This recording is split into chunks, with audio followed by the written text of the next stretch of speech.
Bismillahirrahmanirrahim. Assalamualaikum warahmatullahi wabarakatuh.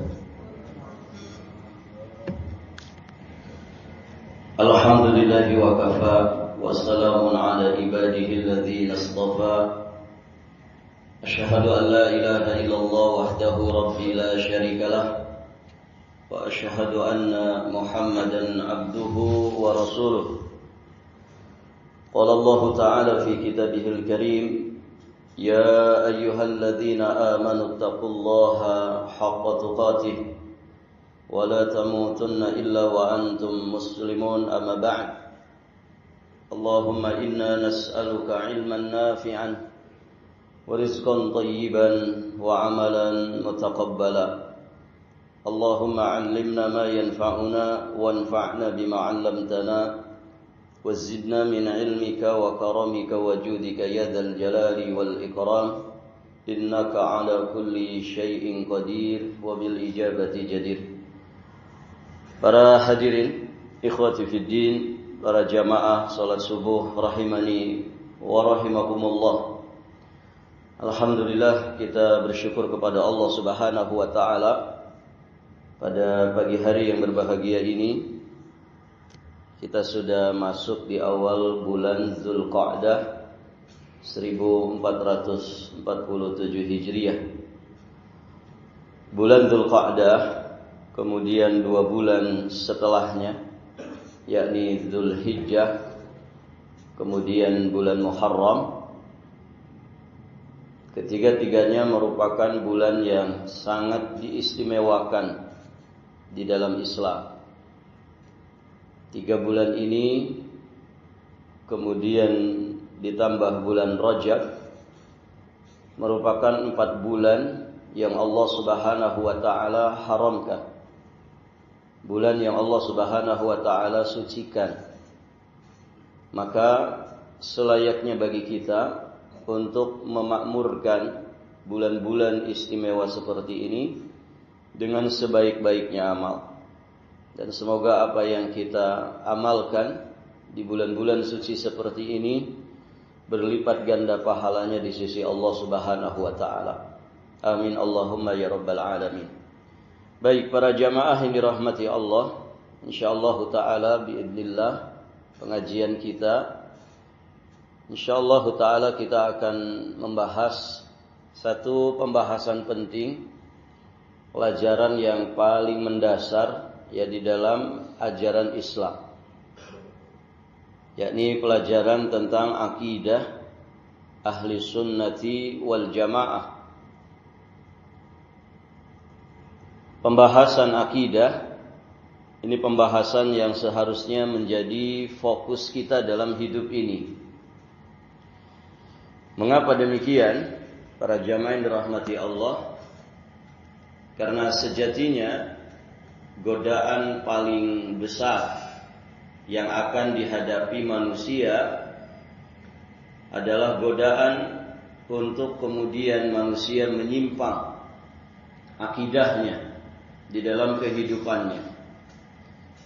Kita sama-sama tahu bahwa kejahatan iblis dan bala tentaranya dari bangsa jin juga dari bangsa manusia, kejahatan terbesarnya adalah bagaimana mereka berupaya memalingkan manusia dari akidah yang lurus,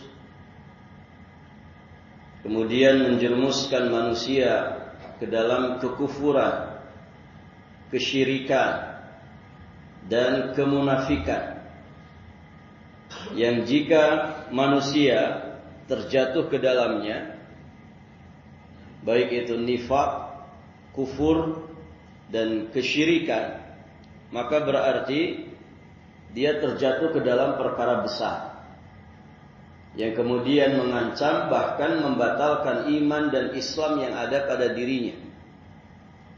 Jika kemudian iblis dan bala tentaranya berhasil ya dengan kejahatan terbesarnya ini, maka sejatinya itu kemenangan besar bagi mereka.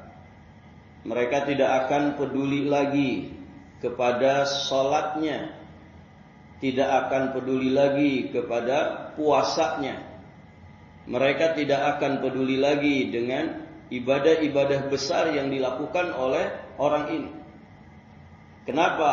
Karena kesyirikan yang ada pada mereka, kekufuran dan nifak besar yang ada pada mereka, sejatinya sudah akan menghapuskan pahala dari ibadah-ibadah yang lainnya yang dikerjakan orang tersebut.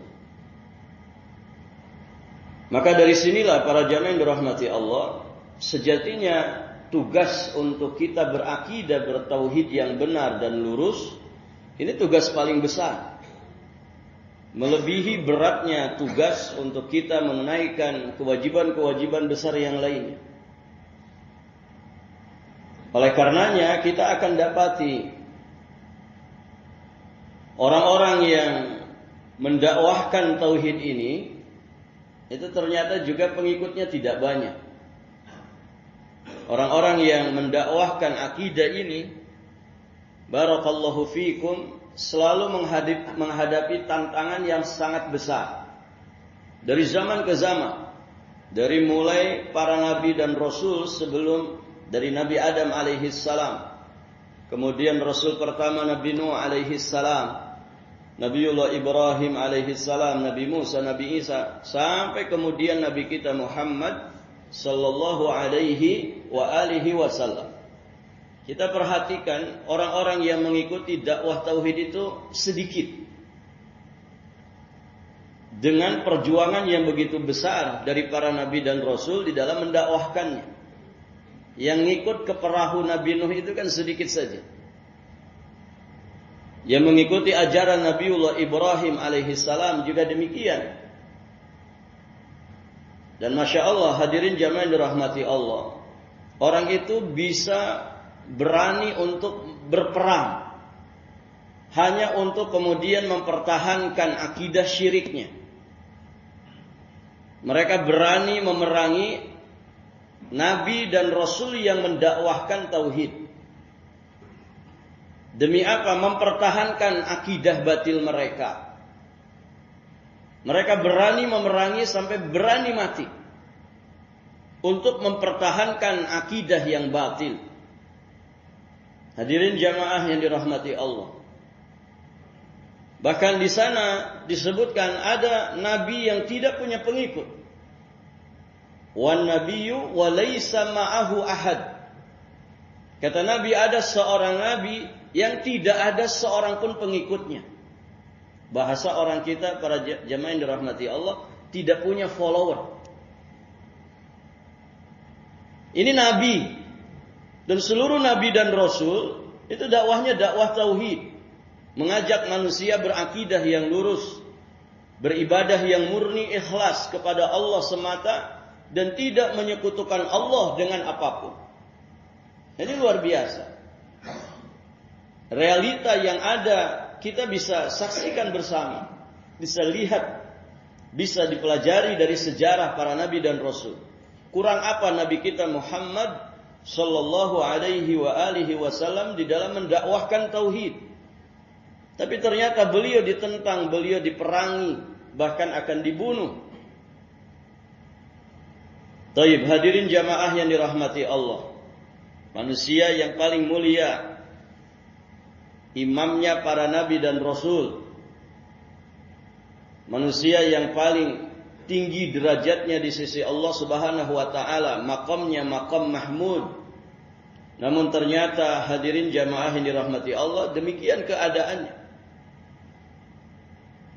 Maka hadirin jamaah yang dirahmati Allah, muwahhidun itu orang-orang yang sedikit di alam semesta ini. Karena memang kebanyakan manusia kafiruna musyrikun. Kebanyakan manusia hadirin jamaah yang dirahmati Allah menyimpang akidah mereka. Maka dari sini para ulama menegaskan, ya betapa besarnya kepentingan kita untuk kemudian mempelajari aqidatut tauhid. Bagaimana kita mendasari amal-amal soleh kita dengan pijakan dasar iman yang lurus, akidah yang benar. Karena inilah sejatinya yang akan menjadikan amal-amal itu menghasilkan pahala, menjadikan kita berada di atas jalan yang lurus, jalan yang telah ditempuh oleh orang-orang terbaik dari manusia yang Allah Subhanahu wa taala ciptakan. Maka di sini kita sedikit ingin membahas tentang pentingnya belajar akidah ahli sunnah.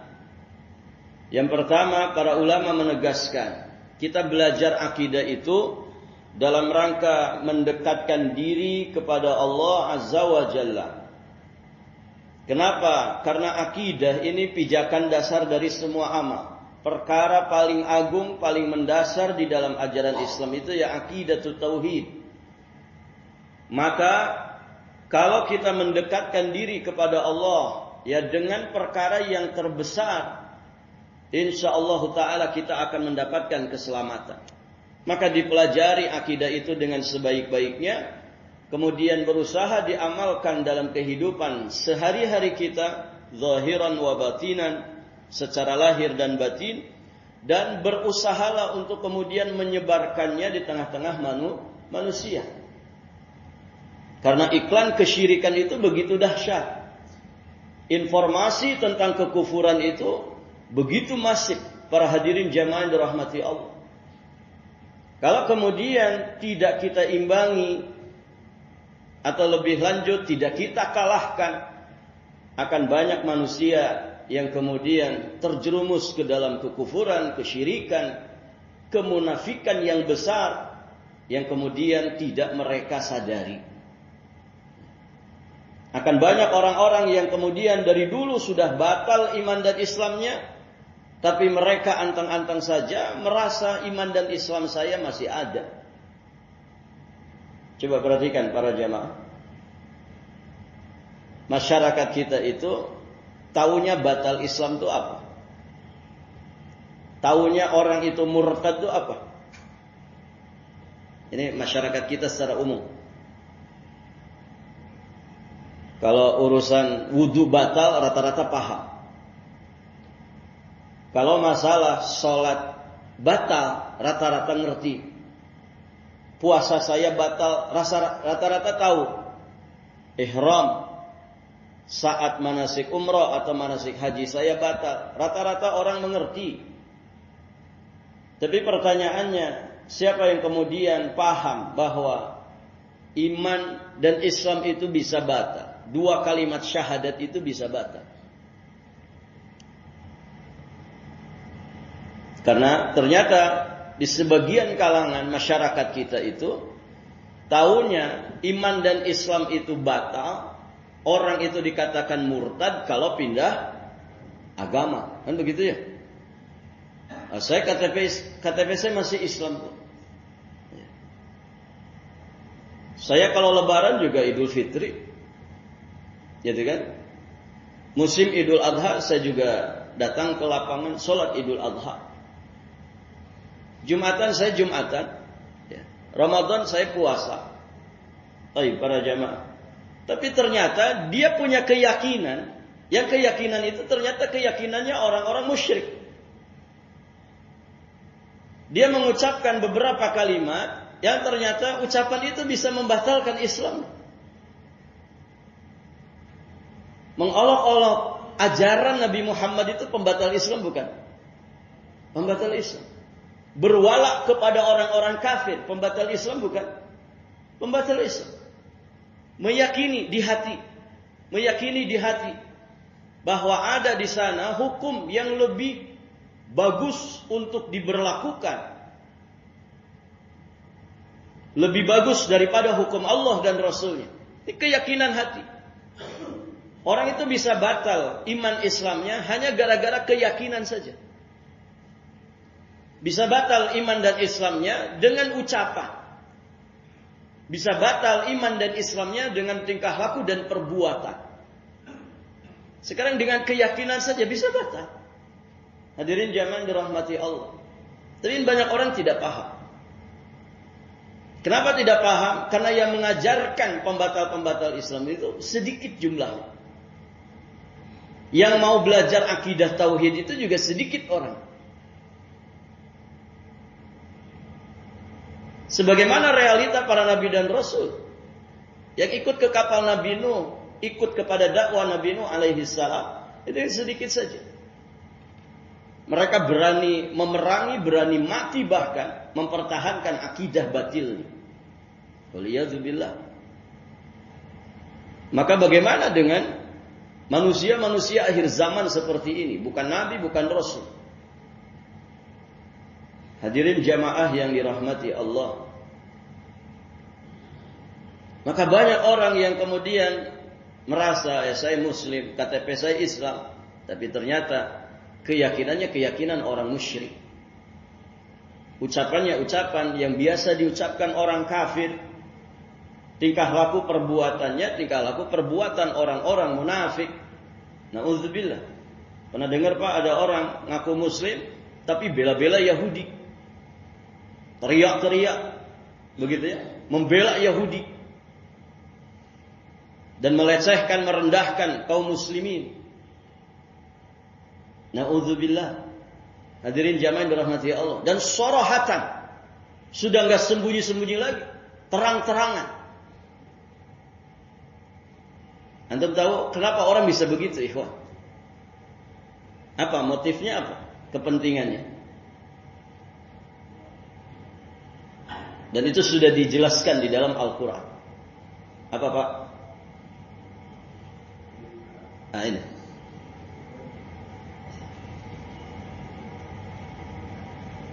Apa istilah orang? Maju tak gentar membela yang bayar. Ya. Maju tak gentar membela yang bayar. Bil fulus mulus. Ada uang abang disayang. Dan begitu. Dan itu sudah disinyalir di dalam Al-Quran. Orang itu ketika dia kufur, murtad dari Islam setelah imannya, dan bukan dalam keadaan terpaksa, kata Allah, itu rata-rata karena dunia. Hubbud dunya, cinta kepada dunia.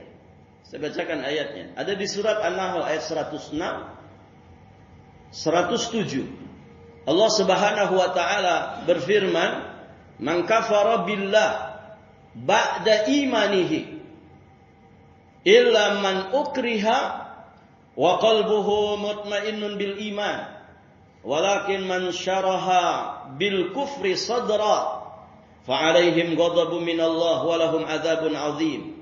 Siapa yang kufur kepada Allah setelah beriman, kufur kepada Allah setelah beriman, maknanya apa ini?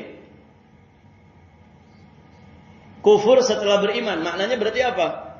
Murtad. Siapa yang kufur kepada Allah setelah dia beriman, illa kecuali kata Allah man ukriha, orang yang dalam keadaan dipaksa untuk mengucapkan kalimat kufur, untuk melakukan perbuatan kufur, wa qalbuhu mutmainnun bil iman, tapi hatinya tetap tenang dengan keimanan. Karena orang itu tidak bisa maksa hati, maksa mulut masih bisa, maksa anggota badan yang lain untuk melakukan sesuatu masih bisa. Tapi kalau memaksa hati tidak ada yang bisa. Siapa di antara antum yang bisa maksa hati orang? Tidak bisa. Ini hati ini tidak bisa dipaksa. Saya pernah didatangi seseorang, curhat orang ini Pak. Itu masih tinggal di Istiqlal. Ustaz, saya sudah nikah 2 tahun. Terus kenapa? Si mas ini cerita, tapi saya tidak cinta sama istri saya.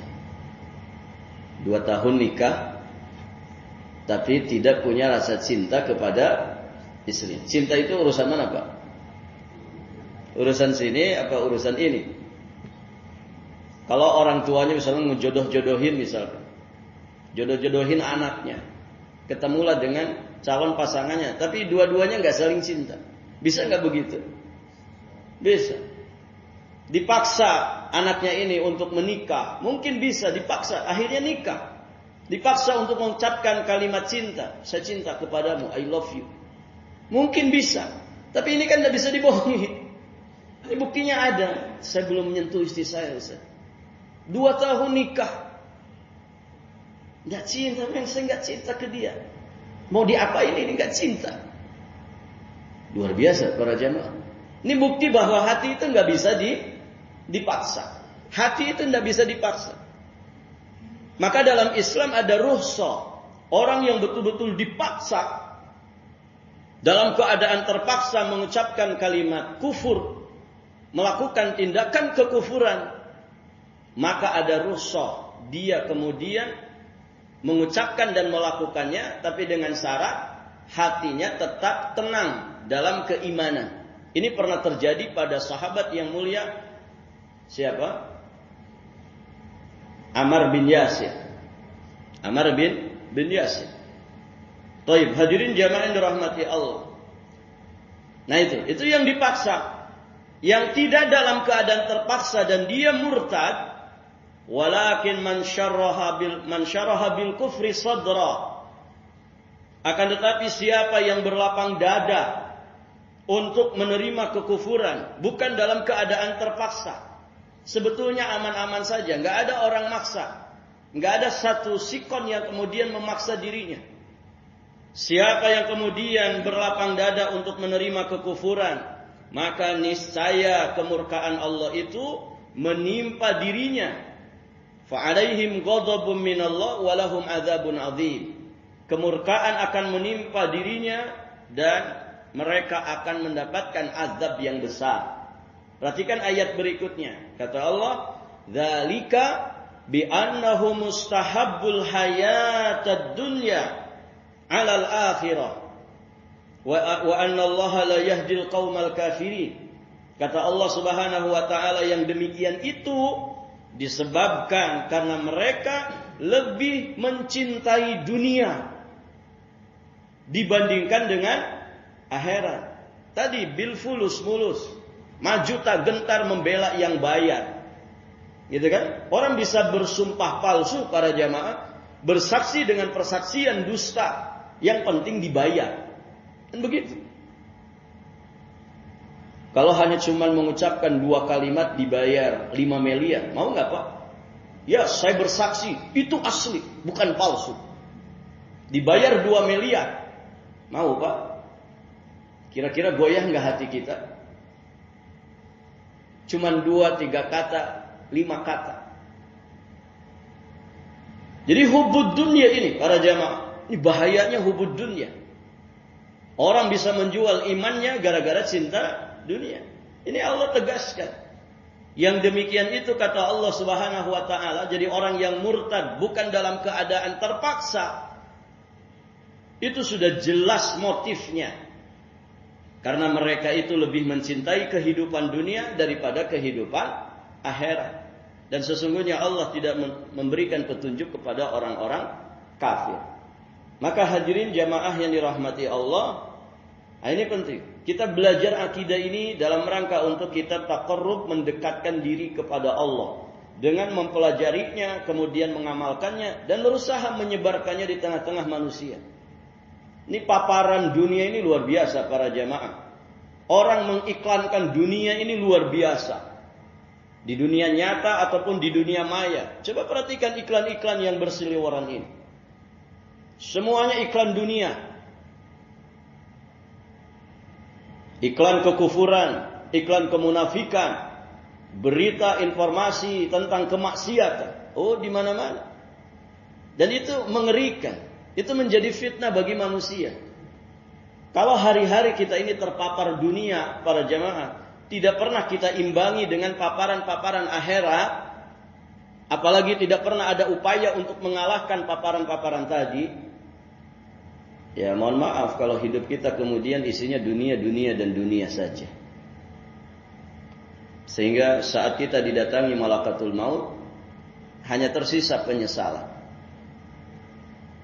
Maka hadirin jamaah yang dirahmati Allah, mendekat kepada Allah dengan mempelajari akidah, kemudian mengamalkan dan menyebarkannya di tengah-tengah manusia. Ya setidak-tidaknya untuk keluarga kita, anak keturunan kita, ajari mereka akidah yang lurus, tauhid yang benar.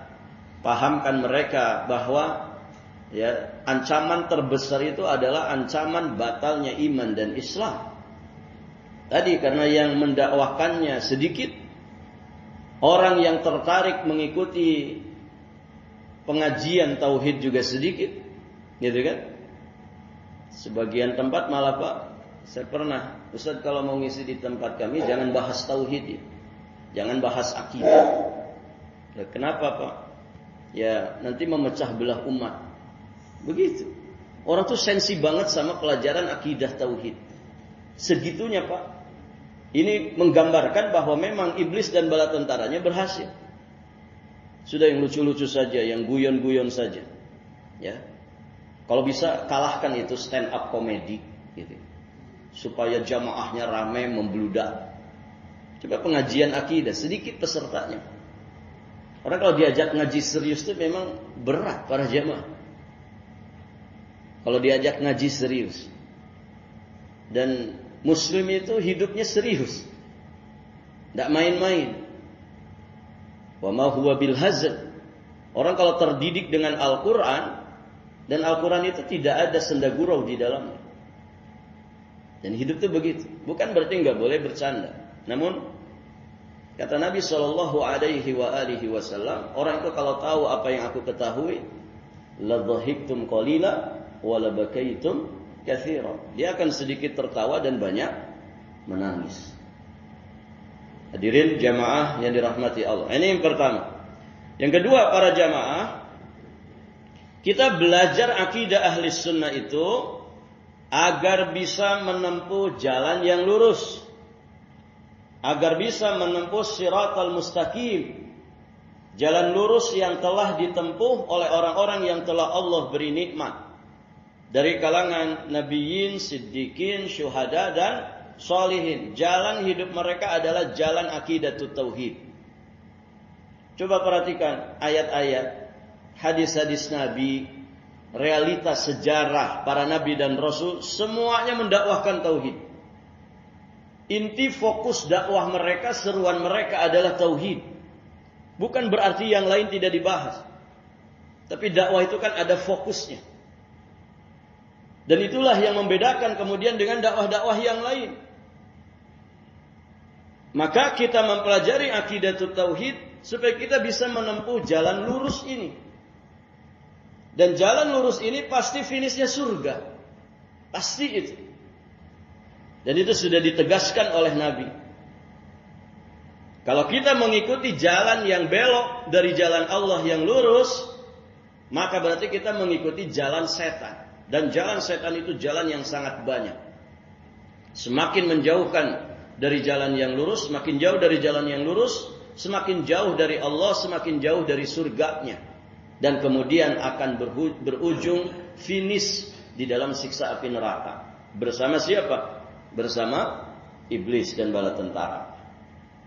Kan iblis itu sudah berjanji di hadapan Allah, bersumpah di hadapan Allah untuk menyesatkan Bani Adam. Seluruh anak keturunan anak Adam akan disesatkan. Dan kesesatan yang paling jauh, kesesatan yang paling efektif adalah menyesatkan manusia dalam akidah tauhid. Tadi kita sampaikan di depan, orang itu kalau sudah kufur, batal Islamnya, dia tidak peduli itu setan itu. Bagaimana dermawannya dia, bagaimana akhlaknya dia yang bagus, bagaimana keadaan dia yang dihormat-hormat oleh manusia. Tidak peduli bagaimana haji dia, bagaimana puasa dia. Kenapa? Karena pondasi dasarnya sudah rusak. Dia tidak punya tiket untuk bisa masuk surga. Ya ibarat kata kalau di sekolah itu kan ada pelajaran inti standar kelulusan, ada pelajaran yang lain yang menopang. Nah kalau kemudian pelajaran inti standar kelulusan merah semua, atau bahkan nilainya tidak ada, ya bagaimana mau lulus? Hadirin jamaah yang dirahmati Allah. Nah di sini pentingnya kita belajar akidah. supaya jalan lurus ini bisa kita tempuh.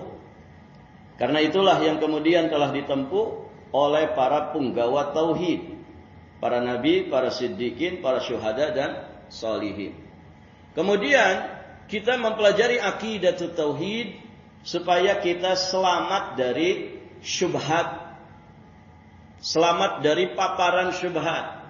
Syubhat itu sesuatu yang kemudian mengacaukan keyakinan kita, menjadikan kita ragu dengan akidah Islam kita sendiri. Dan banyak itu. Hadirin jamaah yang dirahmati Allah. Ya, lebih-lebih di akhir zaman seperti ini. Ya, orang berbuat syirik, Pak, mengajarkan sesuatu yang sesat, menyesatkan itu sudah enggak ada malu-malunya. Gitu ya. Ada yang mengatakan kalau orang itu menyebut Nabi Muhammad sama saja itu menyebut Allah. Gitu ya. Belum lagi yang aneh-aneh. Dia bisa negosiasi dengan malaikat maut. Begitu kan? Bisa cakap-cakap dengan malaikat Jibril, mengerti bahasa binatang. Allah. Hadirin jamaah yang dirahmati Allah. Dan orang-orang begitu itu dipiralkan kan begitu. Dipiralkan. Ini paparan yang luar biasa, syubhat di mana-mana. Para jamaah yang dirahmati Allah. Banyaknya orang yang kemudian mendukung Yahudi, bahkan merendahkan kaum muslimin, punya wala kepada orang-orang kafir, berloyalitas kepada orang-orang kafir. Loh, gimana orang itu dikatakan muslim sedangkan dia loyalitasnya kepada orang kafir? Gitu. Banyaknya orang yang kemudian melakukan kekufuran, tapi mereka merasa baik-baik saja. Sekarang berapa banyak orang yang tidak sholat 5 waktu para jamaah? Anteng-anteng aja hidupnya. Dan itu kan mengerikan. Orang gak sholat 5 waktu itu ngeri loh dalam Islam. Sebagian penjelasan para ulama hukumnya kufur. Al-ahdul ladzi bainana wa bainahum as-shalah. Perjanjian antara kami dengan mereka adalah salat. Faman tarakaha faqad kafar. Siapa yang meninggalkan ibadah salat, maka sungguh dia telah kufur.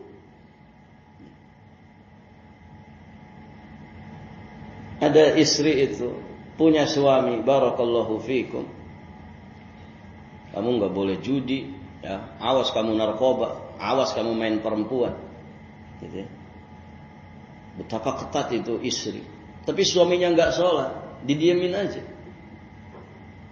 Ada rumah tangga itu istrinya sholat, suaminya enggak sholat. Adem-adem aja. Harmonis-harmonis saja. Bahkan dua-duanya enggak sholat. Sholat dia kalau lebaran saja, Idul Fitri. Ya, setahun sekali. Nah, ini mengerikan para jamaah. Tidak bisa dianggap sepele. Itu baru urusan sholat. Kan sulit dibayangkan. Gimana membayangkan orang itu dikatakan muslim? Tuhannya Allah. Tapi Tuhannya nggak pernah dia ibadahi. Paling tidak ibadah yang nampak saja. Sujud. Sujud itu kan ibadah yang paling nampak. Adharul ibadat. Ibadah yang paling nampak itu ya sujud. Orang untuk kemudian menyatakan status dirinya bahwa dirinya itu hamba dari Tuhannya, maka dia pasti akan sujud. Orang-orang yang nyembah patung itu, Pak, untuk kemudian menyatakan status dirinya, ini Tuhan saya, mereka sujud di hadapan topekong yang dia sembah. Sujud. Hadirin jamaah yang dirahmati Allah. Ada orang ingin menyatakan status dirinya bahwa dia hamba dan Tuhannya adalah matahari. Dia sujud, dia rukuk kepada matahari ketika terbit. Begitu. Nah sekarang bagaimana membayangkan orang itu Tuhannya Allah, dia nggak pernah mau sujud kepada Allah. Bisa dibayangkan para jamaah? Gimana? Dia tidak mengerti urusan sholat, tidak peduli urusan sholat. Yang penting KTP saya Islam, saya tidak pindah agama. Karena orang tahunya murtad itu ya kalau pindah agama. Nah ini penting diperhatikan. Para hadirin jamaah yang dirahmati Allah. Dan itu salah satu di antara sebabnya karena syubhat yang dipaparkan oleh setan-setan bangsa jin juga setan-setan bangsa manusia. Ya, terlalu banyak paparan syubhat sehingga kalau tidak diimbangi dengan paparan akidah yang lurus atau bahkan dikalahkan ya dengan paparan akidah yang lurus, ya tentu mereka akan mendominasi. Baik, para jamaah yang dirahmati Allah. Yang keempat, para ulama menegaskan ya di antara pentingnya kita untuk belajar akidah tauhid, akidah ahli sunnah, untuk kemudian kita bisa memilih guru pembimbing yang rabbani. Kita ngerti siapa yang mengusung dakwah akidah tauhid dan siapa yang tidak. Ikhwan, yang mendakwahkan kesyirikan, yang mendakwahkan syubhat, itu kan bukan orang-orang awam. Orang-orang yang katanya bahkan para ulama, disebut ulama. Mereka mendakwahkan, mengajak manusia untuk beribadah ke kuburan, nyembah-nyembah orang yang sudah mati. Begitu kan? Kan bukan orang-orang awam yang menyerukan itu. Orang-orang yang katanya panutan manusia, panutan masyarakat. Maka hadirin jamaah yang dirahmati Allah, kalau kita hendak belajar akidah tauhid, ya berat bagi kita untuk bisa memilih guru pembimbing yang rabbani. Ya. Al-arwah junudun mujannadah. Ruh itu seperti pasukan yang bergerombol. Ruh itu seperti pasukan yang bergerombol. Burung pipit itu biasanya bertengger dengan burung pipit. Nggak ada ceritanya burung pipit dia bertengger dengan burung elang. Nah, ruh manusia juga begitu. Seperti pasukan yang bergerombol. Kalau orang ngajinya ngaji sunnah, kalau orang ngajinya ngaji akidah tauhid, maka dia akan bersama dengan orang-orang yang sama seperti itu. Dia akan memilih guru yang mengajarkan itu. Dan ini juga nggak main-main, bukan perkara kecil. Kalau untuk urusan dunia saja, Pak, orang selektif milih guru, kan begitu. Bapak-bapak di sini punya anak, selektif nggak milih sekolah. Oh, selektif banget. Saya nggak mau di sekolah itu, sudah mahal, nggak ada kualitasnya. Misalkan gitu. Ini untuk urusan sekolah, urusan dunia. Kita selektif kok. Milih guru untuk anak-anak kita, milih tempat pendidikan untuk anak-anak kita. Kenapa? Nggak mau ambil resiko dunia. Ya. Orang kan selektif tuh memilih guru. Untuk urusan dunianya.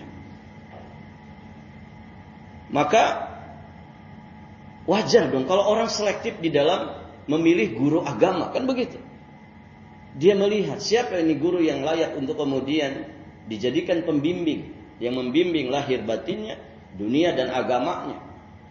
Untuk apa? Untuk urusan perjalanan yang begitu panjang di kehidupan akhirat. Maka dengan mempelajarinya kita akan tahu siapa yang mengusungnya. Hadirin jamaah yang dirahmati Allah. Dan terakhir, karena waktunya terbatas. Terakhir para jamaah yang dirahmati Allah, kita belajar akidah tauhid itu dalam rangka meningkatkan kualitas amal ibadah kita. Kenapa? Karena akidah tauhid ini asas kullil ibadah, asas kullil khair. Dia merupakan asas dari setiap kebaikan, asas dari setiap amal ibadah.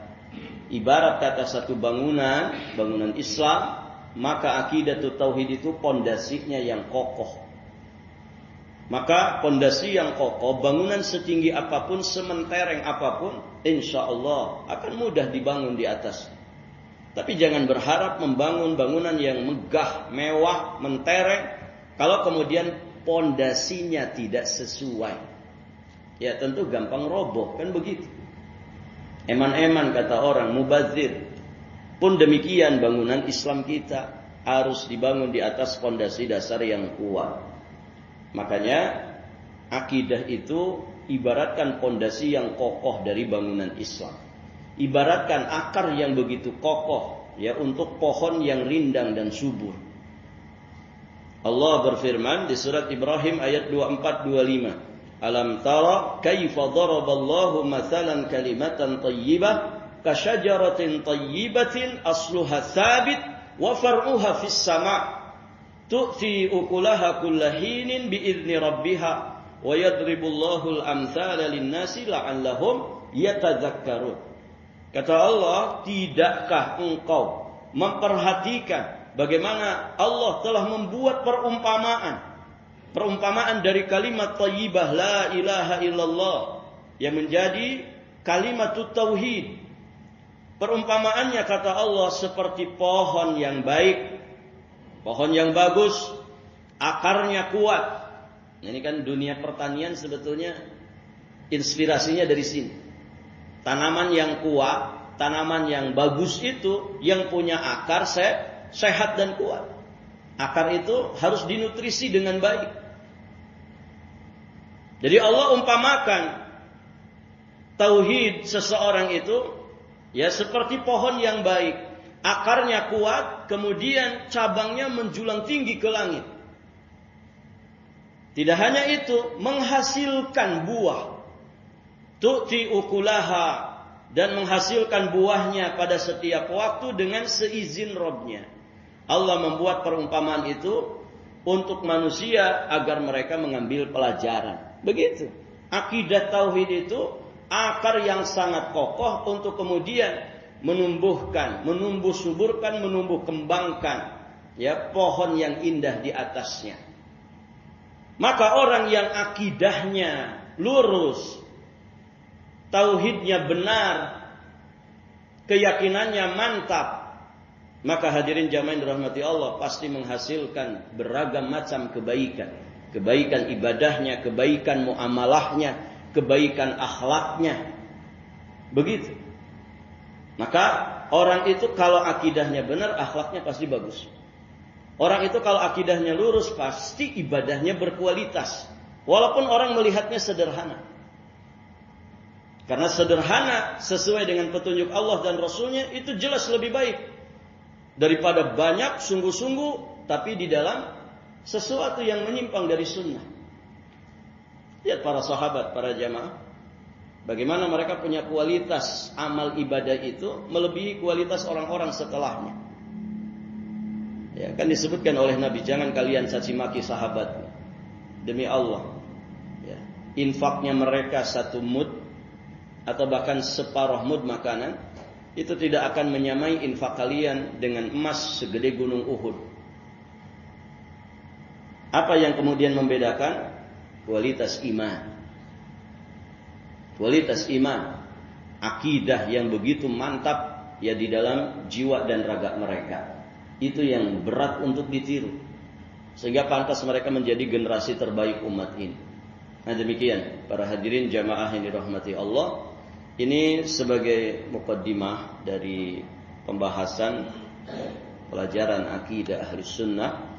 InsyaAllah ta'ala ya, biiznillah, jika nanti ada lagi jadwal berikutnya, nanti kita akan membahas satu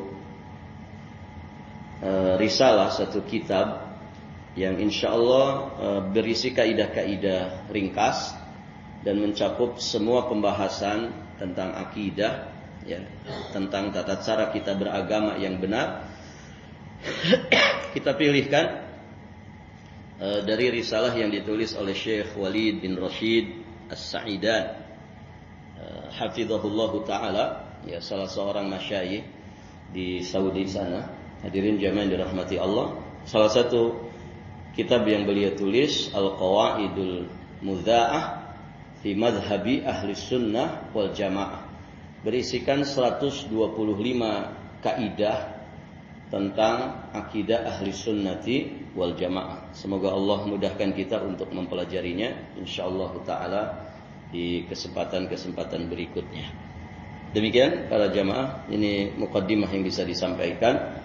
Semoga menjadi bahan bagi kita, menjadi pijakan bagi kita untuk lebih perhatian kepada pembahasan akidah, untuk lebih serius mendalami akidah tauhid, karena inilah sejatinya yang akan mengantarkan kita kepada keselamatan lahir batin, dunia, alam kubur sampai nanti di kehidupan akhirat. Dan jalan ini tentu jalan yang tidak mudah, karena iblis dan bala tentaranya paling tidak ridho, paling tidak suka kalau orang itu belajar akidah. Ya. Kenapa? Karena mereka paham itu yang akan menyelamatkan manusia di akhirat, bahkan di dunia sebelum di akhirat. Minim-minimnya Pak, orang itu kalau membawa akidah yang benar, dia akhirnya mati membawa iman dan Islam yang sah menurut pandangan Allah. Minim-minimnya kalaupun dia masuk neraka nggak akan kekal. Nggak akan kekal. Itu paling minimal. Pasti dia tempat akhirnya di akhirat itu surga. Walaupun itu bukan target kita ya. Jangan targetkan itu Pak. Tidak apa-apa Ustaz, yang penting melebu suwargo gitu. Yang penting saya masuk surga. Ya masuk surga yang mana dulu? Karena ada yang masuk surga itu mampir dulu ke neraka. Tapi nanti akhirnya diangkat lagi masuk surga. Jangan jadi target. Tapi itu seminimal-minimalnya. Kalau orang itu membawa akidah yang benar, dia bawa mati sehingga iman dan Islamnya dianggap sah menurut penilaian Allah, bukan manusia ya. Orang itu mati di atas Islam bukan yang KTP-nya tidak pindah agama, bukan. Tapi menurut penilaian Allah, Allah yang akan menilai kita. Minim-minimnya tadi, tidak akan kekal di dalam siksa neraka.